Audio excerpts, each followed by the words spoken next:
Hello, you blessed, beautiful souls. I am back with a couple of messages. Oh, it's been good. It's been good. I'm telling you, it's been good.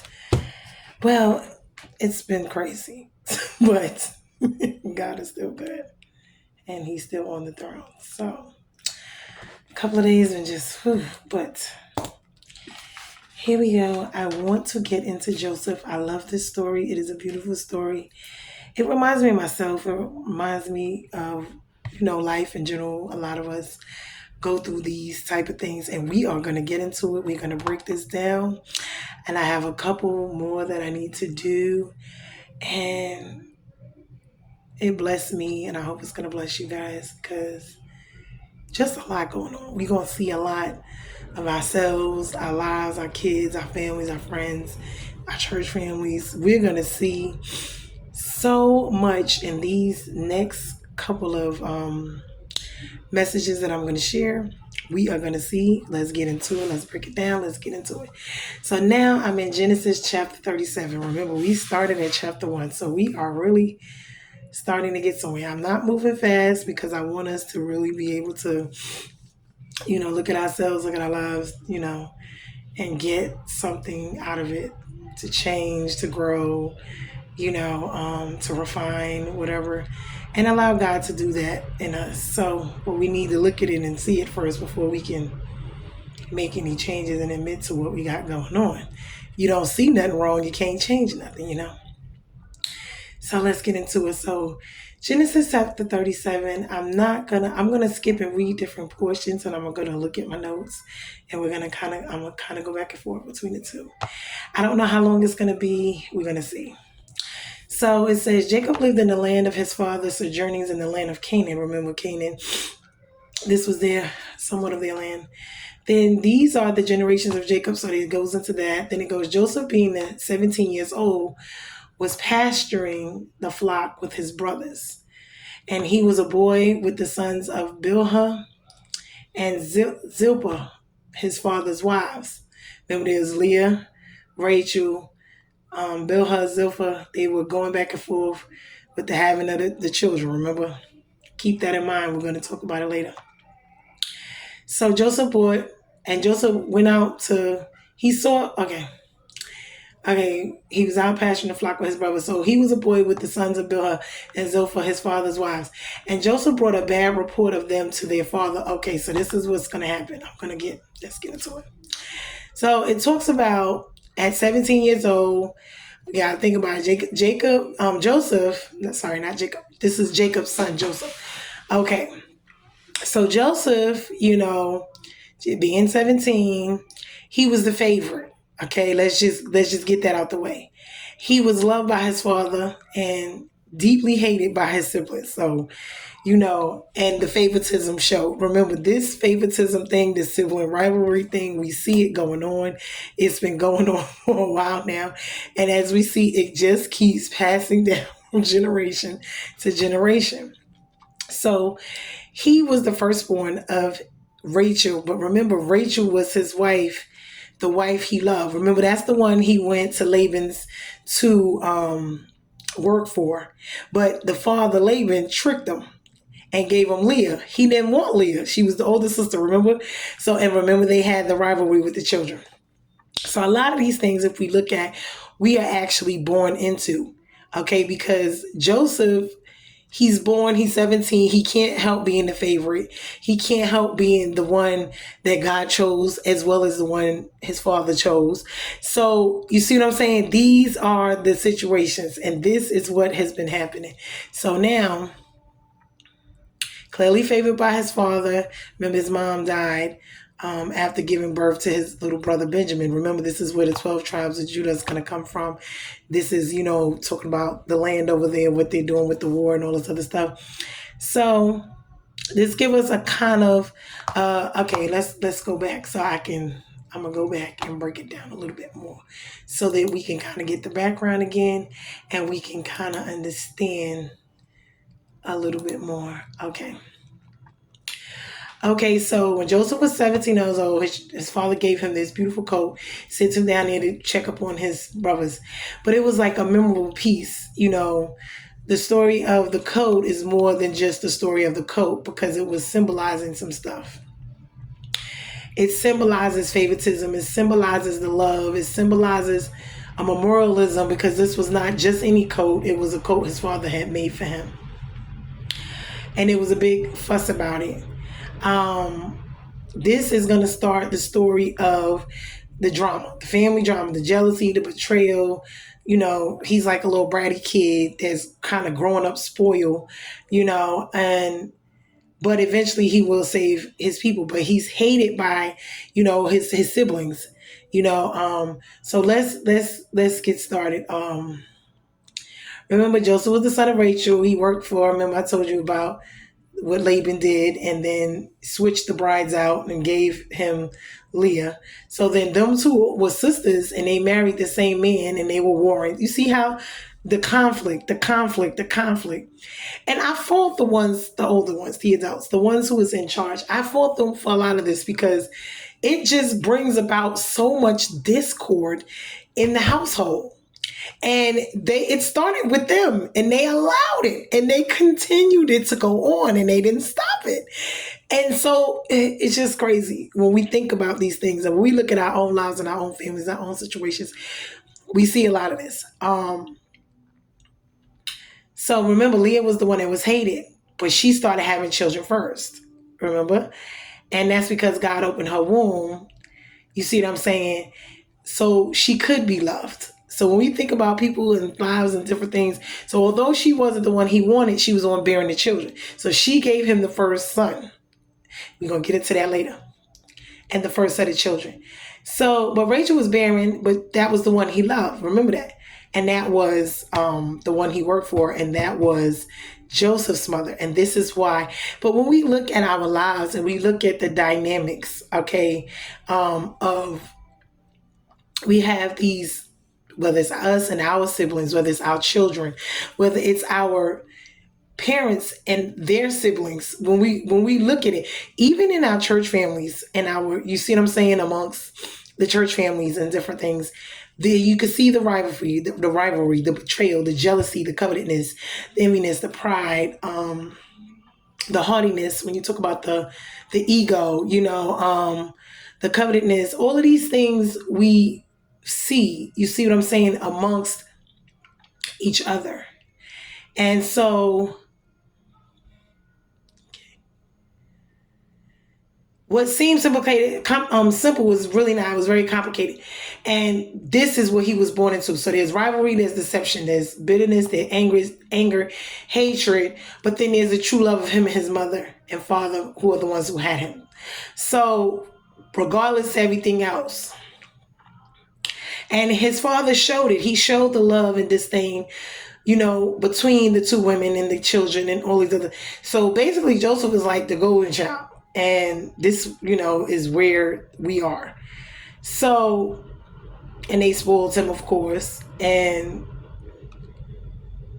okay, so now, so Jacob sends Joseph to the fields one day to check on his brothers as they're working. Remember, Joseph had already brought back a bad report about some of his brothers. So he went again to, you know, they weren't thrilled to see him coming. And they just, well, this is, okay.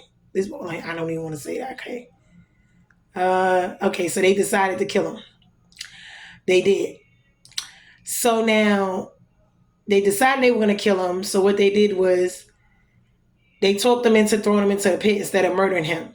And then they ended up selling him. They stripped him of his robe and ended up throwing him into this pit, and then they got him out, and then they sold him to the slaves, which was the Ishmaelites, which is also their cousins. Remember, those was I forget whose sons those is. It's I gotta go back. Okay, was it Ishmael? Okay, that was Jacob's brother's kids, I think. Yeah, because it was Ishmael, then Jacob. Okay, so anyway, no, Isaac. It was Isaac. So anyway, okay, so now.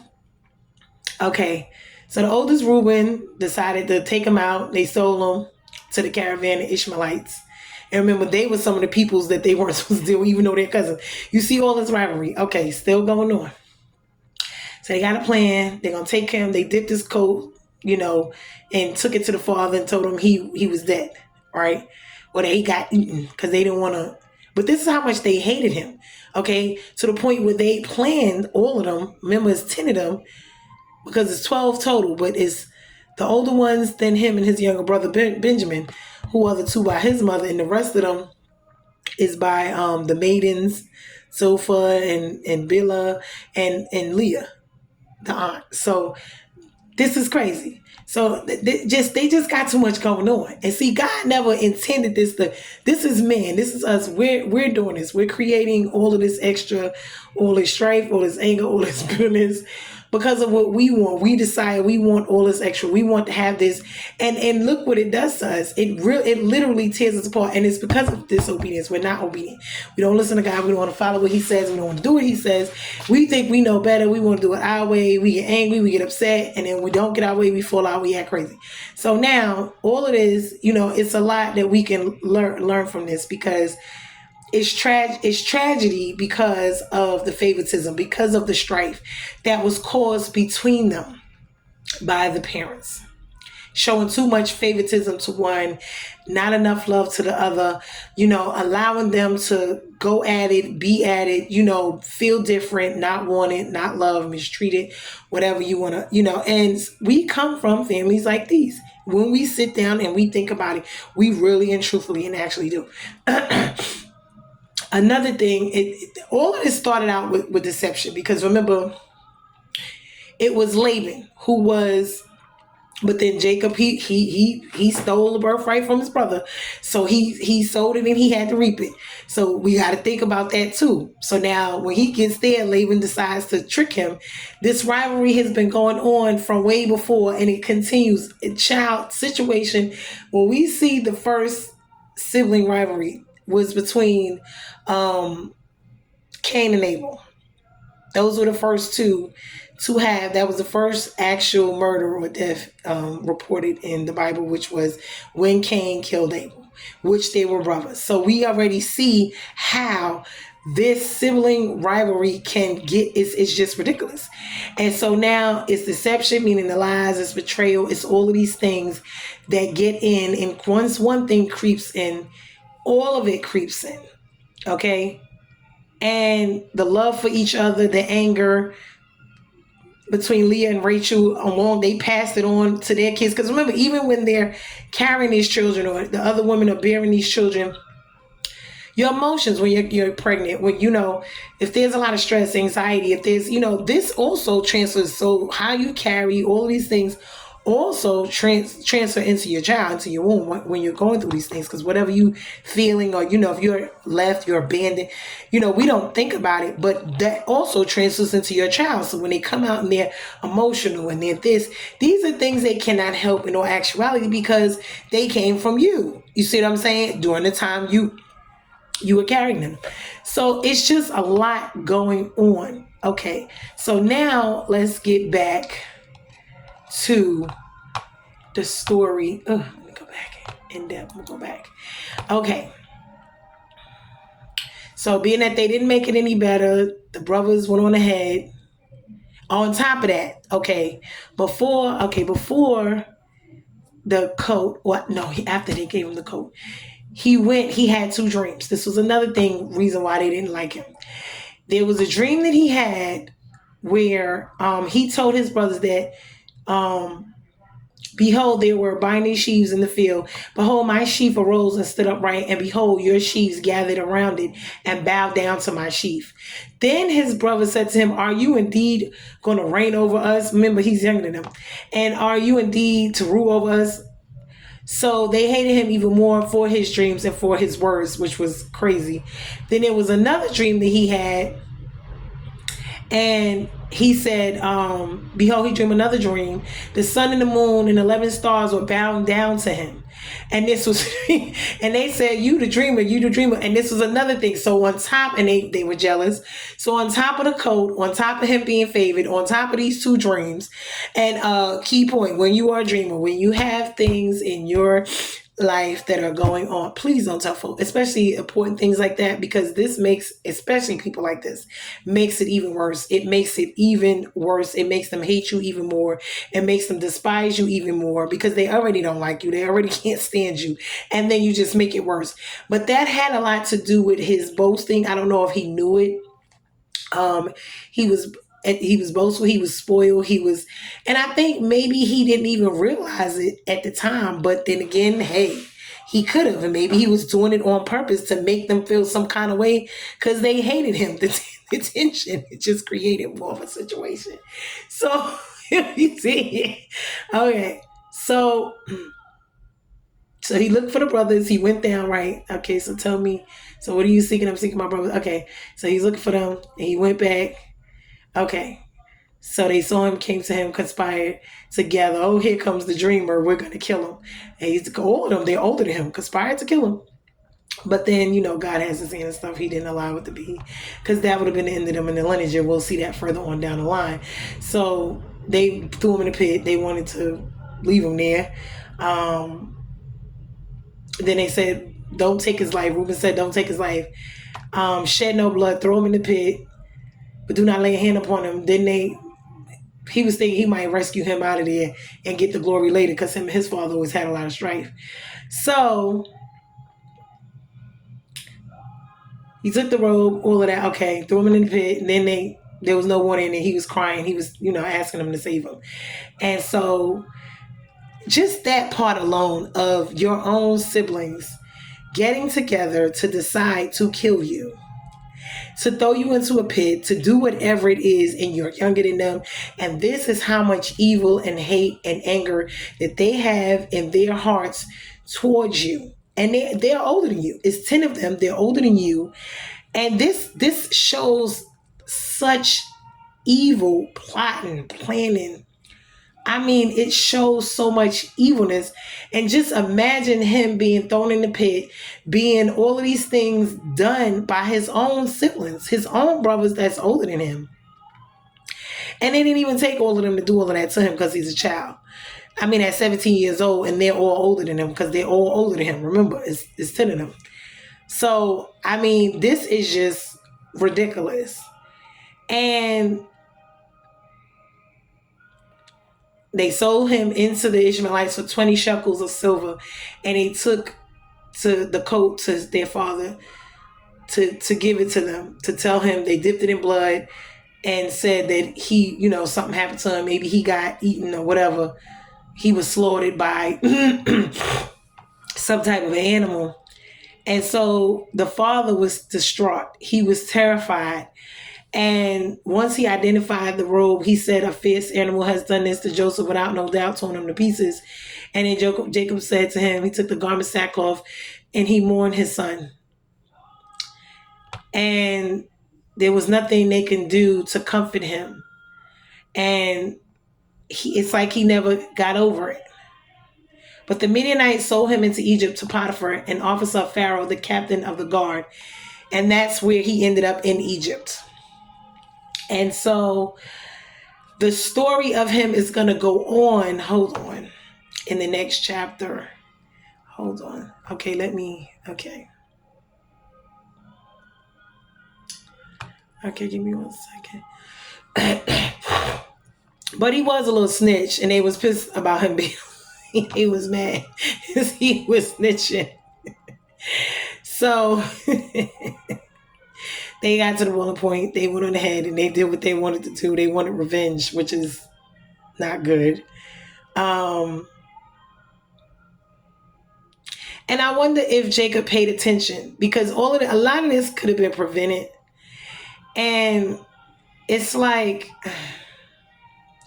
did he just not see it? Did he not want to see it? Did he? I don't know. And the fact that they were so willing to engage in this, like I said, and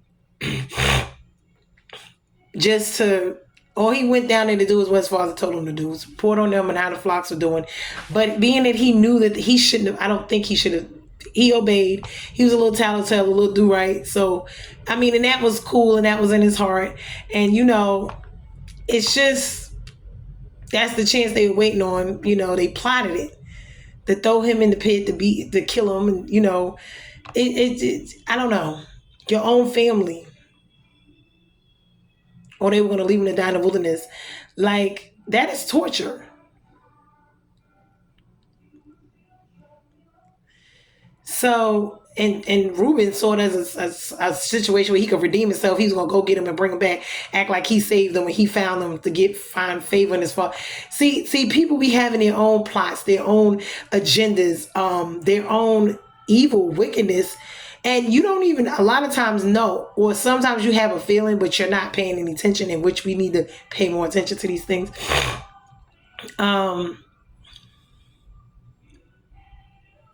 So they sold him as a slave instead. So even doing that was cruel. So, and Leah probably thought that, being that his mother was gone, now her sons will be loved. They all thinking that things were going to change, but he loved who he loved. Even though Laban tricked and switched Leah out for Rachel, he still didn't want her. He was with her. And that's another thing. We shouldn't do stuff like that, because even with that, hurt her. She could have been with somebody that loved her and wanted her instead of being with him. The father was just doing too much. And it was sad. You see what I'm saying? That she had to be in a love less marriage all of her life because her father was selfish and wanted to be controlling and all of these type of things. You see what I'm saying? So it just gives me so much when I'm looking at it, like, a lot just of dysfunction just pops right out. It's like red flags, caution, warning all over the place. It's like, wow. And this is what he was born into. They were already arguing. They were already going through their strife and their battles as adults amongst themselves, Leah, Rachel, and Jacob, and Laban. You see what I'm saying? Then the brothers, you see what I'm saying? Hating each other, hating the parents, hating. And a lot of us need to figure out what went on before we got here, because that would explain a lot about who we are and why they loved us, didn't love us, didn't care about us, didn't want to, you know what I'm saying? These things, because these things stick with us and they change us and they make our minds change and even our bodies, because a lot of these things, if you look up the traumas, they actually affect our bodies, our hearts, our minds. It's actual ailments that they have for certain things. Wow. So then they turn around and lie to the father. You see what I'm saying about the whole situation? As if what they did wasn't enough. The cruelty, it was just terrible. They thought he was going to get over it, and actually he never did. Some things in life we never actually get over. We just learn how to deal with them. And I guess he was just dealing with it and living with it. It was never a situation to where he would be completely over. He would always mourn his child. He would always love his son. He would always want his son back and want to be with him. That is just a normal, reaction, a normal factor. People, there's just certain things he refused to stop grieving and mourning, which is hard. It's sad, but and we would have wanted him to eventually stop grieving, but some people do, some people don't. Grieving and mourning is different things, I would say, because grief is one thing, but mourning is a lot, because you want to eventually come out of that place. Oh, wow. Okay.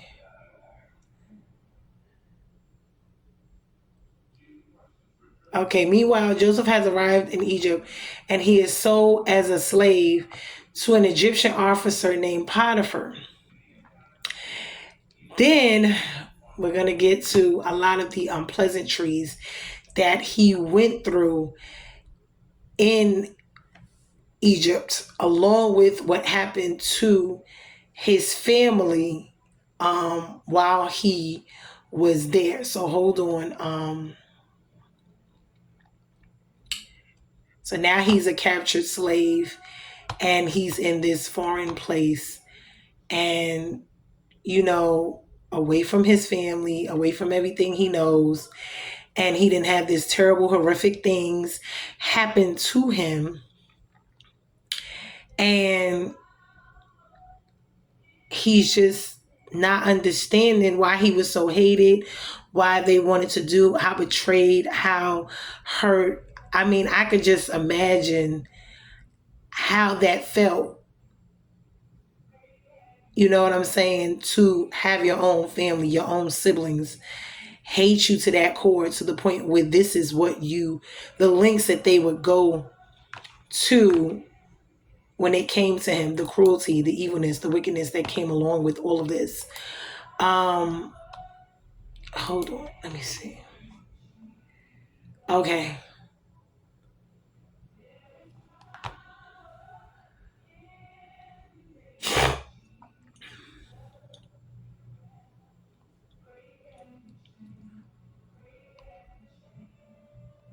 Okay.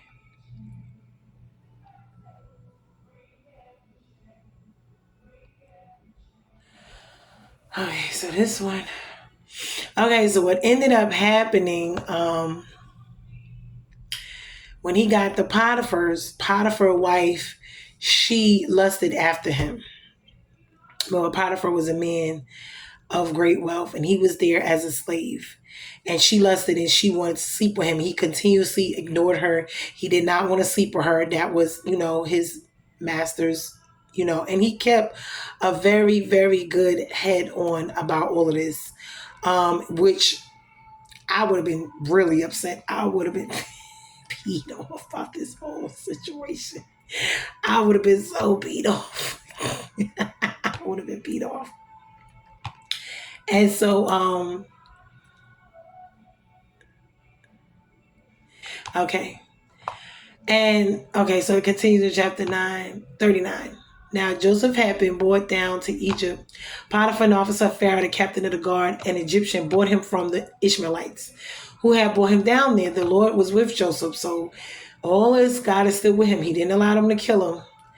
And he became a successful man, and he was in the house of the Egyptian master, where, like I said, he found favor in Potiphar's sight. So he took him from outside, brought him inside, and had him in charge, overseer of the other slaves, which was showing a good, he had a good repertoire. His attitude, his, demeanor, his humbleness, his character, integrity. He worked well. He did what he had to do, kept his nose down, regardless, of his situation. He was there. He was hurt, angry, but he just made the best of it. He didn't know what was going on, but he still loved his God, and he was there. Now, he was handsome. And like I said, his master's wife wanted him. So he told her no. I think 3 times she tried to get with him. And he said he couldn't. And he told her no to get away.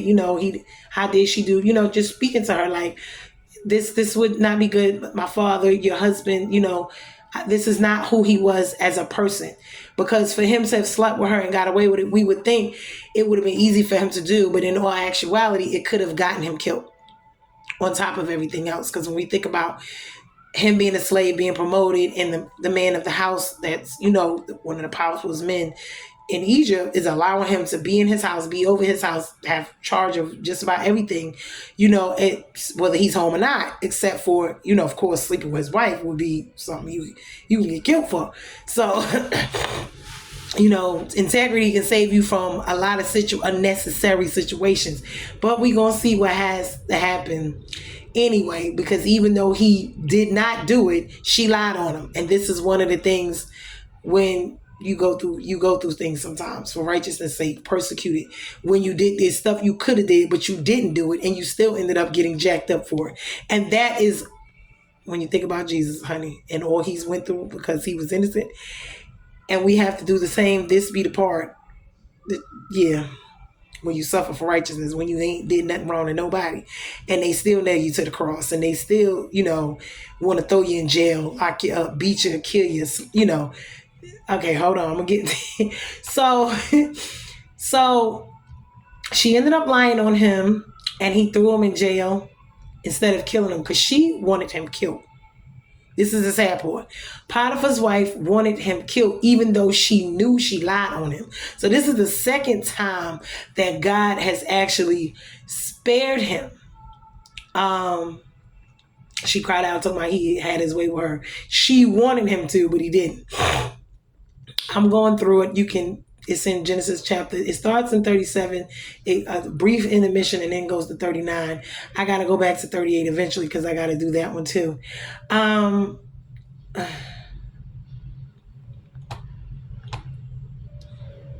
He was a lover of his position, his master. He loved his God, which those things were not. So he threw him in prison instead of killing him, which God spared him. And then he grew there. He's in prison for something he did not even do.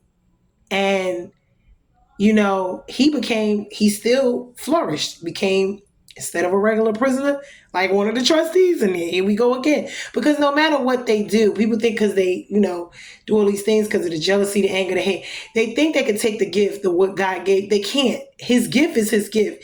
It will make room for him wherever he goes. And that's the one thing that no matter what anybody likes or dislike about you, they can throw you in the pit. They can try to do all these things to you, but they cannot take your gift, your talent. If God gave it to you, they can't take it. It's not theirs to have. They have theirs, you have yours. So the jealousy, the envy, all of this stuff that they think they're doing to stop him, to kindle him, to not. And we're going to see how God maneuvers all of these things in spite of all of that, in spite of all these evil, wicked things, wicked people, which was nothing but Satan, doing all these evil things to him. Satan gets inside of people, and this is what they do. So he became over the prisoners. Once again, he's in charge. No matter where he goes, he's in charge. That says a lot. He has character. He has respectability about himself. He has integrity. His personality, his charm, the way he is as a person, the way he carries himself. It says a lot about him. He shines. He stands out. He although he's regular, he's not, spicy or spruced up. Just his natural appearance, his natural, the extras, he don't need to do all that because he is who he is, and it shows in him. Whether he's trying or not, he doesn't have to try. He is who he is, and that's going to show. So he's over the other, he's a trustee in the jail.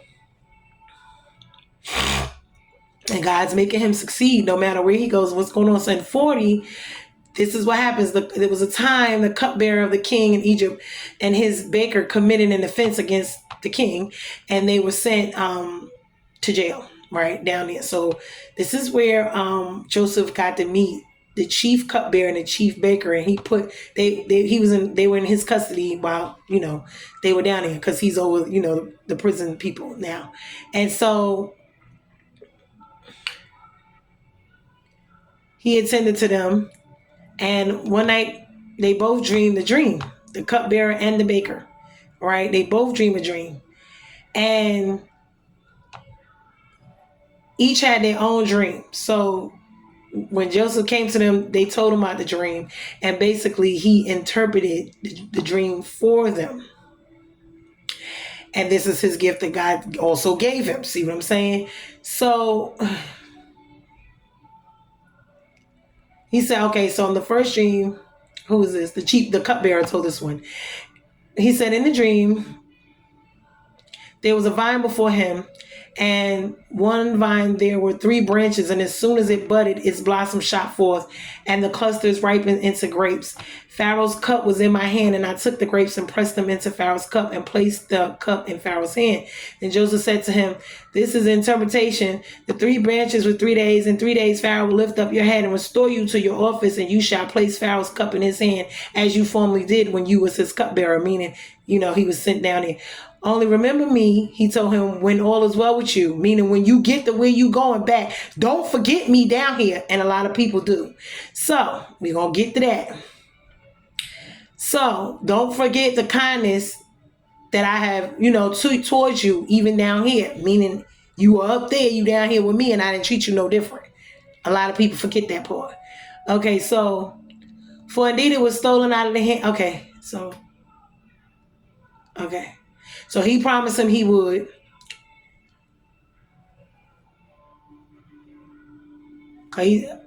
So the what was the cake? What was it? That was a cupbearer. Okay, so now this is the cake tester or something like that. So he has a dream. So he said, I also had a dream, and there were cake baskets on my head. And in the uppermost basket, there were all sorts of baked foods for Pharaoh. But the birds was eating it out of the basket on my head.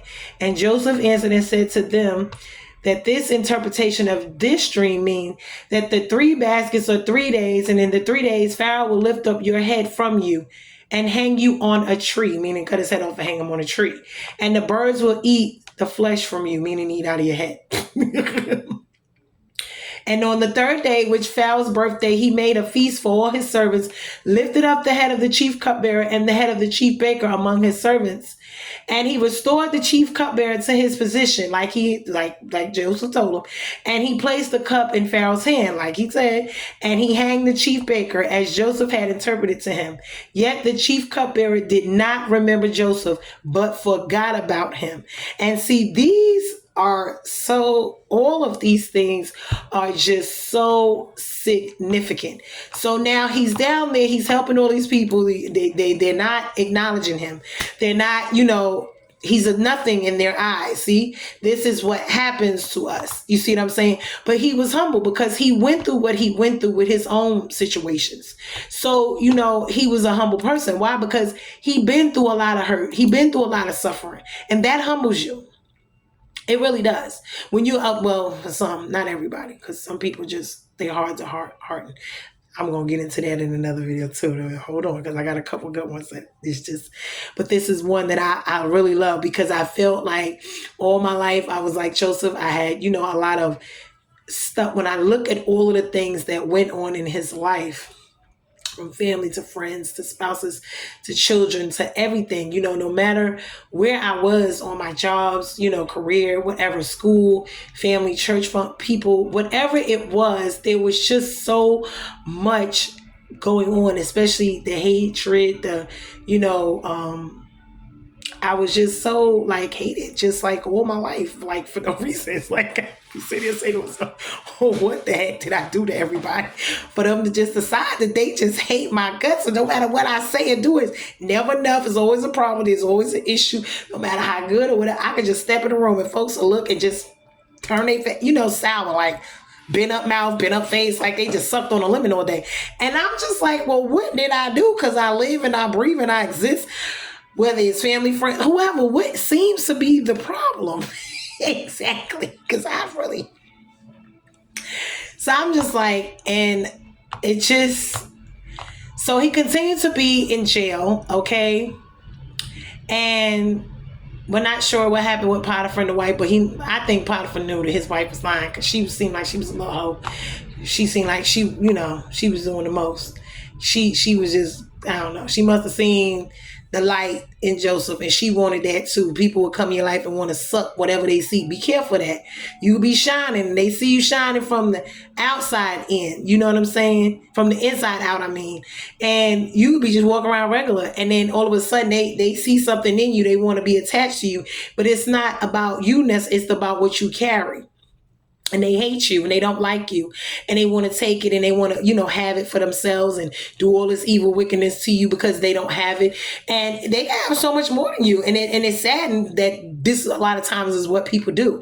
They have way more than you and still hate you, still can't stand you, still don't like you, don't want you to ever have nothing, and wish bad on you, don't want you to be happy, don't want you to be married, don't want you, always want to, be happy of the downfalls in your life, but never want to see you do well. And these are things that whether it's their minds, and you could tell, even with the favoritism with him and his father, his siblings could tell. You see what I'm saying? People think you can't tell. You can tell when someone don't like you, they hate you, they mistreat you, because people treat you the way that they feel about you. And don't be mistaken about that. This is how they treat you. So if they treat you badly, it's because that's the way they see you. They don't see you as nothing of respect, of enough value, or not anything, because if they did, they would treat you better than that.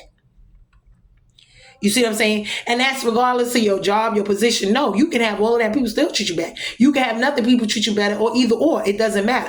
It's how that person feels about you. The value that they put from themselves and their minds onto you is how they're going to treat you. Okay.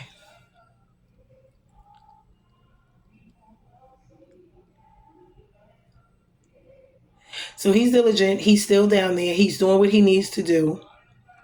And eventually,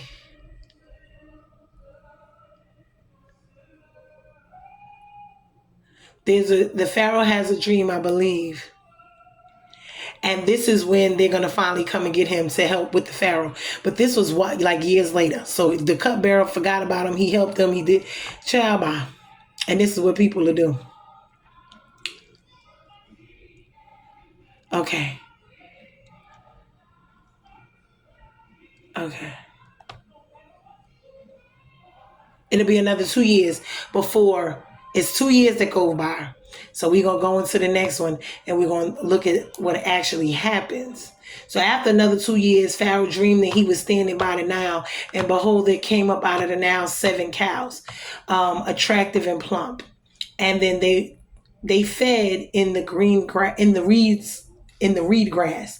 And behold, 7 other cows, ugly and thin, came up out of the Nile after them, and stood by the other cows on the bank of the Nile.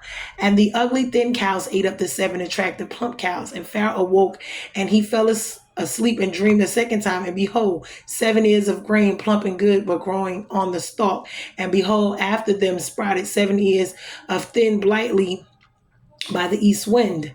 And the thin ears swallowed up the 7 plump full ears. And Pharaoh woke, and behold, it was a dream. So in the morning, the spirit troubled him, and he asked them, could anyone interpret? And they couldn't. So this is where the cupbearer finally remembers. See, folks will forget you till they need you. Okay, okay, what you did for them. They will forget you until that you need something. You be left. They will forget you till they need you again. Okay, so now he finally remembers when the Pharaoh says, yeah, he knows somebody who can interpret the dream because nobody else can. But see how God will put situations, okay, and he will fix the whole thing. So they went and they got Joseph from down there in the dungeon, okay, in minding his business, still in jail, still over the little people down there, treating them well, because no matter where you are, you treat people well, whether you up in Pharaoh's house in Potiphar's, or you in the jailhouse down there with nothing. See, be careful, because certain people only treat you certain ways because of what you need. When you don't need nothing, if you don't need nothing from them, they don't treat you right. Why? Because this is how they value you. Like I said before, be careful all these situations. So they sent for Joseph so he could come interpret the dreams. And so Joseph answered to the Pharaoh, it is not me, but it's God that will give him the answer, meaning he don't interpret dreams on his own.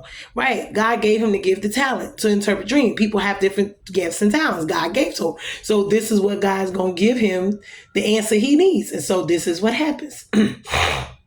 He said the 7 cows, plump and attractive, came out. Okay. So then, we already got that. Okay. So Joseph said to Pharaoh, the dreams of the first one that God had revealed to him.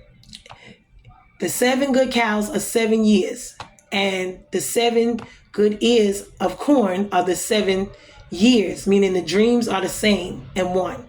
The 7 lean and ugly cows that came up after the 7 years and years are empty ears, blighted by the sea and wind, are 7 years of famine. So the good ones, the fat ones, is good. So it's going to be 7 years of good and plenty, followed by 7 years of drought and famine, which the good years, the bad years is going to outweigh the good. So you're going to have to do something about that. That means you're going to have the plenty, but after the plenty, the bad is going to eat up the good. So now you got to figure this out. You got to figure out what you're going to do, because God is letting you know this ahead of time. So remember, warning before destruction. He lets us know things. It's up to us to plan ahead. So, yeah, 7 years of good and plenty throughout the land. But they'll follow 7 years of plenty will be forgotten, because it will consume, meaning the hard time is going to be really hard. It's going to be worse than the good. Okay, so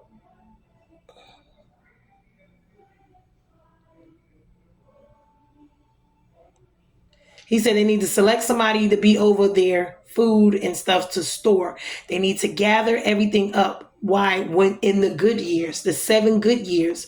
Why? Because that is how they're going to sustain themselves in the 7 bad years. You see what I'm saying? So appoint someone, a good man, that's going to help collect all of the, store up all the good so that there will be, so you can reserve it for the famine that's going to come, so that it will, replenish, it will carry them through.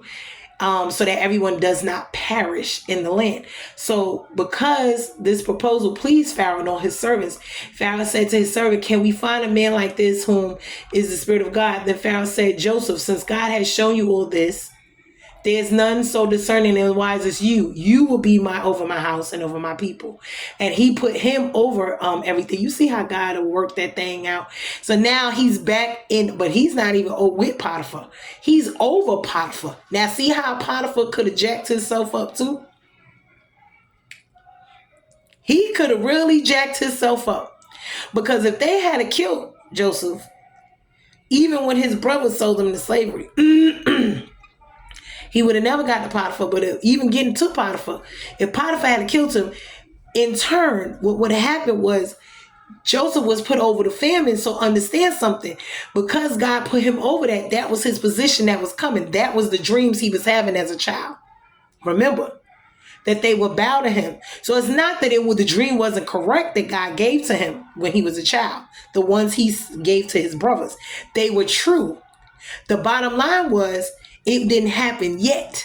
It was going to come further down in his life. Okay. But God was letting him see a glimpse, but he just didn't understand it. He didn't know it then. But it took all of that to get him there. Because if they hadn't sold him, he wouldn't have been there. God used all the evil and turned it around for the good anyway in his life. So even the things that people thought they were doing to him to hurt him, in all actuality, just helps him. It helped put him right where God needed him to be, because God is the author and the finisher. All things work together for the good of the Lord, for them that are called and chosen by his purpose. So this is what that is all about, even those evil things. So now he's put in place and everyone is going to survive. Why? Because he's there to help. That was his position.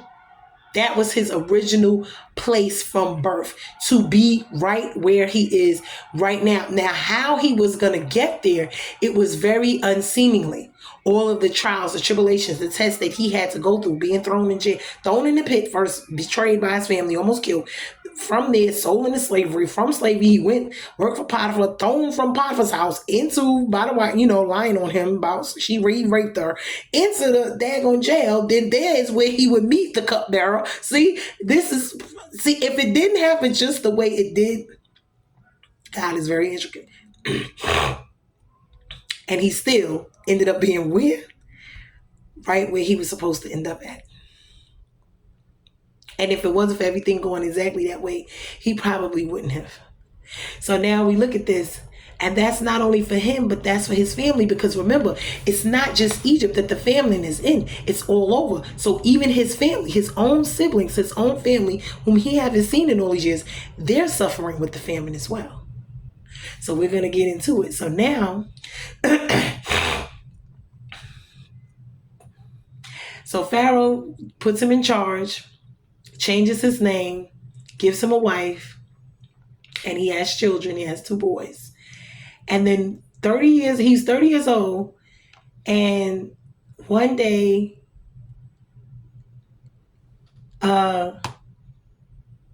just as he said, the 7 years of plenty and then the 7 years of famine. So when the 7 years of famine came, they had all the stuff stored so everyone could come buy grain and food from them from all over. And what ended up happening was his brothers ended up coming. His brothers ended up coming to get food from Egypt. And he was in charge. He was in charge.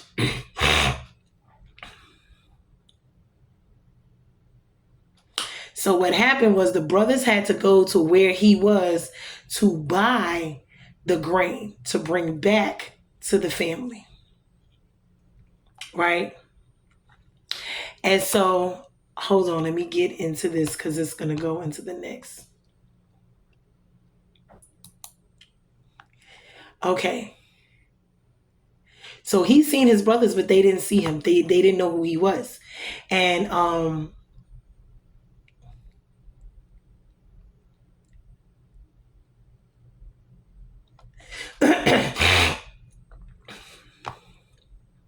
so he treated them like strangers. He spoke roughly to them because remember, I mean, to me personally, I think he still was a little upset. Even though he was happy all this happened, he was still upset. He was still hurt because there's no way in the world you just not as a human being. He spoke roughly to them, asked them where they come from. He kind of played a trick on them back and forth and sent them, back and forth to get food and did all this trickery stuff, threw some stuff in there to keep his brother.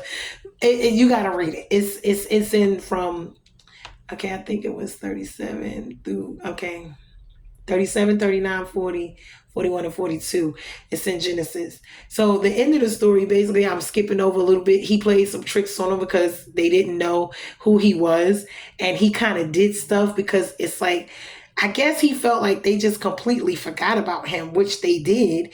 It's like they did, but they didn't type situation. And when he asked them about certain questions and they kind of came up with answers and it wasn't really he knew who they were and what the real story was with them, but they lied to him and he just looked and he didn't say anything. And it was like, but when you read the story, you'll get, but in the end, he ended up saving their family and they were able to go there and they were able to get land and Pharaoh blessed them and told the whole family to come and not just get grain, but to live there, gave them the land of Goshen where they were able to live and be. And it was just a beautiful situation. I mean, there's a lot more that happened within there, but you need to go in because I don't want to make it too long and I want to go into another one. But the bottom line, that he went through all of this and it was just so much. And it's like, when you're going through it, because I myself, when I'm going through and I'll be angry and I'll be upset with God about a lot of these trials and tribulations that I go through and I'll be angry and I'll be upset. And I know eventually it's going to be for my good, but at the time you don't see it, you don't know it, you don't know what it's going to be. You just know you're catching hell and you're going through it. And it's a lot of different scenarios. And it's not only yourself, but it's others looking at you like, what's wrong with her? What's wrong with her life? Oh, she's this. And it's just God doing what he does. He prunes, he cuts, he molds, he this, he that, he ups roots, he replants, he, breaks up the hard ground and replants, refoundation everything. And, digging up and breaking ground is hard things to do because it hurts, And so, I don't know. I just don't know who else this would touch, but from money to children to houses to family to friends to even your own spiritual family, whatever. It's like every aspect of my life, every aspect of our lives in general. When we look at certain things, my body has been touched. I've been sick. I was it's just like, Dad, do I have to go through everything? Do I have to experience everything? My son's father died when he was 7. It's like, do I have to go through experience every type of heartache and pain that there is to, but then again, it's like when you don't experience nothing, you can't help nobody else grow. You can't help teach because everybody wants the I did everything right scenario, but everything right is a wonderful scenario. It's when things don't go right, that's when you need the help. You need to figure it out how to build back, how to grow, so I'm a firm believer, if you ain't been through nothing, we can't really conversate because I need experience. I need people that got some stuff, to tell me some stuff, to help me with some stuff, because if you ain't got no info, you ain't been through nothing, did nothing, you can't really tell me about nothing. You just live this perfect little wonderful life for your life. It's like, you know what I'm saying? Like, I've been in the street, I done hung out, I done had children, I done did this, I done did that. I wasn't married long before that. I was out there smoking and drinking and cussing and wilding out too. Like everybody else, living a life full of sin, just wilding. You know what I'm saying? And it's like, so now it's like, it's totally different and giving up, all of these things and doing things different and living life different and seeing what is going on. It's just a totally different experience. And I've been saved in the church and all that, but in and out. But as you get older, you start to understand, and your life and everything changes. And the more things you go through, it changes you, spiritually, it changes you mentally, emotionally, physically, and financially. I don't look the same. I'm not the same, as I was years ago in any aspect of my life, and I'm not supposed to be. So, but it's just, I don't know. But I hope that this, I wish I could have went more into this because it has a lot. You really got to get into your word and read it for yourself. This story just in itself will bless you. It will bless you because, and we've heard this story so many times, which when you actually read it and you see it for yourself as to how it unfolded and what all happened, and just think about his life, and how he could have been feeling or how you would have felt, in these situations. People have done these type of things to us just in life as itself in general, whether it's our personal story or our parents or, our children. Spouses, relationships, work scenarios, business scenarios, where all of these things have happened. And when we sit back and we look at them, it plays a very big part, in our lives. Like I said, even before he was born, there was a lot going on, amongst his parents and amongst his siblings and everyone else. So when you think about it, he was just born into this. And God had a plan and a purpose for his life anyway. From the day before he was even born, God knew he would eventually, that would happen. He would be sitting there because he knew the famine would come and they would need someone there. But a lot of things is going to change. This is one of the good stories of Genesis that I love, because eventually we're going to see how eventually they went from being loved in Egypt during Joseph's time. But we're about to get into the part to where they become slaves in Egypt. Because when the new Pharaoh comes in, Israel is going to suffer the hands of the 400 years of slavery, which Moses will eventually be the next one to help bring them out when God eventually saves them. But so this is like, I wanted to take my time because when we start getting into Exodus, because we're close, once we start getting into Exodus, we're going to start to see how things just changed. It's like, whoa, went from being loved in Egypt, being happy people in Egypt, to becoming slaves and hunted down and killed and all kind of beaten and all this evil wickedness happening to them. So it's like we are going to see how this thing plays out. Please go and look and read for yourself. Like I said, I am not God. I am not, I'm here. I'm sharing what he gives me, what I'm seeing, what he's showing me. I'm sharing with you. And it's a blessing, a privilege, and I hope that you get something out of it. But I see myself in Joseph so much throughout my life where I have gone through all of these things. Like, it's just like with everybody. And it does take a toll, and it does make your relationships different in your mind, in your heart. And we're going to go through that too, because that is another process, of going through it. Once you see that there's an issue and a problem, that you have to go back and you have to address these things because, it just is what it is. That's why I said we're always growing, we're always learning, we're always evolving, we're always changing into these new butterflies and caterpillars and, going through these processes. It's a never ending story because as long as you're living and you're breathing, these change is going to come, change is going to happen. Nothing's going to remain the same. So please, you guys, go and read for yourself. Let God speak to you. Let him use you in whatever your gifts, your talents are. Your gifts, your talents are yours. Mine's is mine's. We all have them. We shouldn't be with this stuff that's going on here, the evil, the wicked, the can't stand each other, the haughty, the proud, all of these things, because God talks about how, pride and haughtiness and all these things, they come before fall. So when we see these things, okay, hold on. I want to read this. There's so much that we can learn from Joseph Coat of Many Colors. The story, along with the rest of Joseph's life, is one of my favorites. Like at face value, it appears to be a tragic story about a bratty teenager, evil brothers, and parents who showed way too much favoritism.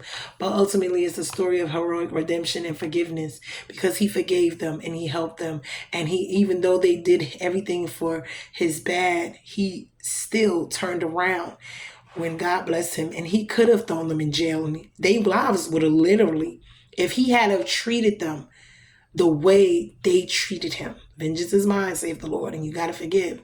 You got to move on. It's not what they did was right, but you have to eventually forgive them. And it's in the Bible, and you can't be forgiven if you don't forgive. Anger, bitterness, unforgiveness, these are sins. Doubt, fear. So his coat of many colors. The story begins with, okay. But anyway, like I was saying, I was looking at that, trying to make sure I had everything that I wanted to say before I close this one out. But yeah, he could have had his brothers, being that they were so evil and they were so wicked to him. Just think about the power he had at that time. You see what I'm saying? He was second in command to Pharaoh. I mean, he could have had them thrown in jail, beaten, beheaded, killed. He could have did whatever. Their lives were literally in his hand. And this shows how when you do get power, okay, after going through these type of situations, where's your heart? And how would you treat people? And I'm not going to tell you because it's hard, because God has to really heal people's hearts, change them, and get the bitterness, the anger, the upsetness out, because there's a lot of people out there that they would have killed them or did something evil to them. You see what I'm saying? So when you think about these things in the world that we lived in, people would say by right, they tried to kill him. Those were his brothers. Yeah, he should have this, he should have that. But if he had of, then what? That would have ended his bloodline. Even with the family itself. So it's like, it has to be love. It has to be compassion. And God has to work on us, because I'm gonna tell you, it's a lot of things I've gone through in my life, angry, bitter, upset, yes, and God, and if we don't acknowledge it, if we don't sit here and say, oh, well, I hated this person and I hated what we have to address it. Because when we don't address it, we throw it and we say it's not there, don't exist, or we ignore it. It's there. You have to deal with it. You have to. Eventually, you have to come to terms with it. And you have to allow God to heal your heart. You see what I'm saying? Because, we could go and we could be back and forth, vengeance, and it's not going to be good. And God is going to reward the last person. Everybody gets, they sow, they reap it. Whether it's good, bad, blessings, curses. So if somebody does something to me and I do it back, God's going to get me and them. Because he says, vengeance is mine. I'm supposed to repay. You don't do that. You let me do that. So, and then everything that works together is for our good anyway. So we're not supposed to, because we don't know if God's using them to put us in these positions. This is why he says, love your enemies. And loving your enemies is not an easy task. When you talk about reading the word and seeing the word and actually living the word and doing the word like Christ did, baby, it's called sacrifice. It's called humbling. It's called, you about to go through some stuff and you ain't gonna like it. It's gonna hurt. It's gonna be ugly. It's gonna, painful. You're gonna cry, snot. Yeah, you gonna go through some things. And God will heal you through it. And he will change it, and he will change your heart. But when I think about this, and I think about my own life, it's like, it's really been times I wanted to go do certain things. OMG, things happen and and God is showing me your anger, your strife, that is not of God. That is not of me. I cannot use you like this. Because in situations like that, he needs to show the love. In spite of what they did, for them to come to God, to serve God with their hearts. But if Joseph had did the evil for evil, then where would they have been? So, and it's not to say forgiving is letting people back, because you don't necessarily have to. And that's not going to be the case with everybody, because like Judas and Satan, that was not the case. You see what I'm saying? But with us, it's a different situation. So everybody's not called to have that same. But we got to look at it and understand it from that point of view, and people sit here and they, there's a lot of people in here, they talk about things. I'm here, I'm just doing what I'm doing, but we all have our own different stuff. Our own gifts, our own talents. I'm gonna come on here and do what I need to do, and I'm gonna, get off. And that's gonna be whoever hate me, don't like me, don't want to support me. That's fine. Like I said, just as in Joseph's case, no matter where he went and what went on with his life, God's hand, his favor is upon him. So it doesn't matter who is against him, because God is for him, and he's still going to get where God wants him to get and be in life. Because you can't fight God and you can't stop God. And fighting Joseph is like fighting God, because God is the author of his life. God is the one moving him and moving people in and out of his life. Why? To put him where he wants him to be. His original plan for his life. God is taking him right there. No matter what comes on, he's still, okay, that happened. It's like you walk in and a bridge fall down. Why? Turn that way, boom, a brick, right? And that's what God does. We walk by faith and not by sight. Yeah, we don't know what God's end plan is for us because we're not there yet, but he knows. So folks cannot like you. They cannot stop the favor in your life. They cannot stop the God and his working in your life. I go through some stuff. I'm angry. I'm upset. I go through a lot. I do. People just don't even understand. And I be angry. With God. He be angry with me. I'm quite sure he be pissed off with me. I mean pissed, and I be pissed too. It's a relationship. It's not an everyday we're gonna be good and like each other, love each other. It's just like any other relationship. Things happen. You go through good and bad in any and all relationships, including with your relationship with God. It's going to be every day. It's not going to be a happy, good day, saved or not. People say, oh, it was good. It was wonderful. If your life was good and wonderful the whole time you walk with Christ, you're not walking with Christ, because anybody walk with Christ went through some changes. Peter, Saul, Paul, all of the apostles, Thomas, all of them, Matthew, Mark, Luke, John, all of them, they all read about them. He went through some changes, and everywhere they went, whether Jesus was alive or not, they went through some things. It was not a cakewalk. It was not a cakewalk, and it's not going to be a cakewalk, and he lets us know that. Okay, you're going to have the trials. You're going to have the tribulations. I'm going to deliver you from them, but you're going to have them. Okay, people. I'm not going to let y'all go. I got to get into this next one, but this blessed me so. And I've been kind of fussing with Lord, and we've been going with our own stuff. And I got to get together. But we got to talk about the ugly parts too. We got to talk about the real of walking with God, because it ain't a patty cake. It's not a patty cake. It's not a fairy tale. It's none of that. It's not Disney World. It's not Burger King. You're not going to have it any way you want it and like it. It's not going to be that way. I wish it was, but it's not. Love you guys. We are bruised and not broken. I'm here to give you the real. You may not like it. You may not want to hear it, but God wants us to change. We got to see the good, the bad, the ugly. He wants us to see these things within ourselves. He wants us to change. He wants us to live like Christ. And we got to examine our lives every day and see if that's really what we're doing, because we claim we're saved and we're Christians and all this, but are we really? Another word. I'm gonna do that later. Love you guys. I gotta let this one go. I gotta get started on these other ones. There's a lot to do. Be blessed, and I hope this bless you guys. Okay. I hope we're learning. I hope we're growing. I hope we're getting through this Bible and learning. Love y'all later.